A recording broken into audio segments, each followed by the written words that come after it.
هيفضل النيش بقى لإمتى كده خط أحمر. طلعت كده الأطباق اللي انتوا شايفينها والفنجان كمان من النيش، وقلت كده افرح نفسي بيهم. هيفضلوا كده متعانين في النيش نتفرج عليهم كده في الراحة والجاية؟ والله العظيم لو كانوا بياخدوا رأيي، او لو كان الواحد في ايده ان هو يلغي النيش ويلغي الحاجات اللي بتتحط في النيش دي كلها، كان عملها. وكنا كمان وفرنا كتير حاجات طبعا وفلوس كتير محطوطة في النيش وملهاش اي لازمة. السلام عليكم، ازيكم يا احلى اخوات؟ عاملين ايه؟ يا رب دايما تكونوا بخير وفي احسن حال، اللهم امين يا رب العالمين. صلوا على رسول الله كده في تعليق حلو منكم. اللهم صل وسلم وبارك على اشرف الخلق سيدنا محمد، عليه افضل الصلاة واتم التسليم. وتعالي بقى كده نعمل كيكة جميلة ونفرح نفسنا قبل الصيام، خلاص ما عادش حاجة عن رمضان، والصيام هيبدأ بقى خلاص على الابواب، كلها ايام قليلة. فيلا كده قومي اعملي معايا صينيه كيكه ان شاء الله مش هتبوظ منك خالص. احنا عملنا كيكه كتير جدا على القناه، كيكه عاديه جدا جدا، هنعملها مع بعض بكل مكوناتها السهله الاقتصاديه وفي الخلاط كمان. سمي الله. ولو اول مره تشوفوا قناتي، انا ايمان ودي قناتي يوميات ام بسيطه. بتمنى لو القناه عجبتك تشتركي في القناه وتفعلي زر الجرس على الجميع، عشان ان شاء الله اي فيديو انزله يوصلك باشعار وتستفادي منه. وتعالوا بقى، معلش تقلت عليكم كتير قوي في المقدمه، يلا بينا نقول المقادير ونشوف هنعملها ازاي. اول حاجه زي ما احنا متعودين، نخلنا كوبايتين دقيق كويس جدا، وعليهم كيس كده كيك شيف، وقلبتهم كويس جدا ورشه الملح وحطيتهم كده على جنب. تعالي بقى كده في شفشق الخلاط وهاتي بيضتين، وهاتي كوبايه من السكر، وكمان كوبايه من اللبن، ونص كوبايه سمنه على زيت او ممكن زيت بس، وكمان اللهم صل على سيدنا محمد معلقه كبيره خل، ورشه فانيليا. اكتبوهم ورايا كده، وكمان انا هكتبهم في صندوق الوصف تحت الفيديو عشان تعرفيهم على طول. وكمان حاجة كنا هننساها، معلقة صغيرة من عصير الفروتي بتاع البرتقال. اضربي بقى كويس جدا في الخلاط حوالي كده 10 دقايق ضربة مبرحا في الخلاط. وبعد كده بقى تعالي نضيف كل المكونات السائلة بتاعتنا على كوبايتين الدقيق.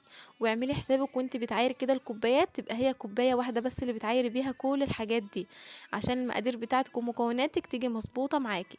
حطيت كل مكوناتنا السايله على كوبايتين الدقيق وكيس البيكنج باودر ورشه الملح. وبعدين هبدا اقلبهم بقى كويس جدا، اخلي الدقيق بتاعي بقى يدوب خلاص في الخليط بتاعي. اخلي الخليط بتاعي ناعم جدا، قلبي قلبي على قد ما تقدري بالمضرب اليدوي بتاعك لحد ما يبقى القوام بتاعه عامل زي كده بالظبط. شايفين عامل ازاي؟ مش تقيله مش خفيفه قوي، القوام بتاعي ناعم ومظبوط. شايفين عامل ازاي؟ يلا بينا بقى نحطها في الصينيه بتاعتنا. والصينيه هتبطنيها كده باي حاجه انت عايزاها، شويه زيت، حته سمنه عندك، وشويه دقيق برضو كده وتبطنيهم. وبعد كده هدلق على طول الخليط بتاعي في الصينيه، والصينيه دي مقاسها وسط عشان تبقي عارفه. تمام. خلاص كده هخبطها خبطتين بقى كده في الرخامه بتاعتي عشان تفضي اي فراغات فيها. وعلى الفرن عدل على درجه حراره طبعا 180، وعلى الرف الوسطاني عشان ما تتحرقش منك. نص ساعه بالظبط وطلعي احلى صينيه كيكه عندك. طبعا انا هحافظ على الرخامه بتاعتي وعلى الستيكر، فهحط كده الاول خشبه او حاجه تبقى عازل للحراره، وكمان هحط قماشه حاجه كده عازله عن الستيكر بتاعي، مع ان الستيكر حراري بس كمان هنحافظ عليه الشويه دول. تمام. يلا بقى كده نقطع الكيكه بتاعتنا، لسه سخنه مولعه نار، شايفين عامله ازاي؟ لسه طالعه من الفرن على طول على التصوير. ما شاء الله ممتازة، والنتيجة بجد مرضية جدا. ان شاء الله تعملي الكيكة بتاعتك بالطريقة دي وتطلع معاكي زي العسل. عملنا كيكات كتير قوي على القناة عندي، وكمان قلت نفرح نفسنا كده في كيكة، لان الكيكة ما بنعملهاش في رمضان كتير، او غالبا في ناس بسيطة جدا اللي بيعملوها، غالبا كله بيعمل كنافة بقى وقطايف وحاجات رمضان. تمام. ف الكيكة بقى على طول بنعملها في الشتاء وفي اوقات تانية بعيد عن رمضان خالص. فانا من الناس اللي ما بيعملوش كيكة في رمضان. تمام. فقلت بقى كده نفرح نفسنا بقطعتين من الكيكة بقى مع كوباية شاي كده او كوباية شاي بلبن. فرحي نفسك بقى، خلاص داخلين على رمضان. ما شاء الله هشة جدا و بجد كده مفرولة وجميلة جدا، والتسوية بتاعتها كانت مظبوطة. يلا قومي كده تشجعي واعمليها، وكلي حاجة حلوة كده بكوباية شاي. بتمنى يا رب الفيديو يكون عجبكم. ده كان الفيديو بتاعي، يا رب الفيديو يكون عجبكم وتكونوا استفدتوا منه ولو بمعلومة بسيطة جدا. هستناكي كده تصلي على رسول الله في تعليق حلو منك، وكمان تحط اللايك الجميل اللي بيشجعني انزل لكم فيديوهات كتير.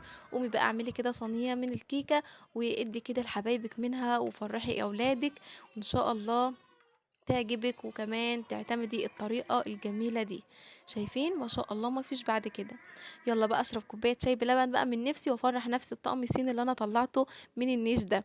أول مرّة لسه بعد الفرح أطلّع حاجة من الصيني، طلّعت كده الطبق والفنجان والحاجات اللي أنتم شايفينها دي، أفرّح نَفسي بيهم كده وأحطّهم في المطبخ وأشتغل بيهم، يعني هيفضلوا لحد إمتى كده متعانين وما بنستفادش بيهم بحاجة؟ خلاص ده كان الفيديو بتاعي، يا رب يكون عجبكم ويا رب تستفادوا منه، ولو باتمنى منِّك كده لو أول مرّة تشوفوا القناة بتاعتي تنزلي تحت من علامة الاشتراك الحمرا تخلّيها باللون الرمادي وتفرّحي قلبي كده، هتنوريني كده وتفرّحيني في قناتي بإذن الله. هاستنى منِّك دعوة حلوة كده بظهر الغيب في الأيام الجميلة المفترجة دي، كل سنة وأنتم طيبين، ربنا يعود عليكم الأيام بخير، اللهم آمين يا رب العالمين. وأنا كمان مش هانساكم كده في دعوة حلوة مني ليكم، ربنا يجبر بخاطركم جميعًا وإن شاء الله تحققوا كل اللي نفسكم فيه. وده كان الفيديو بتاعي النهارده، وأخيرًا بقى سبحانك اللهم وبحمدك، أشهد أن لا إله إلا أنت، أستغفرك وأتوب إليك.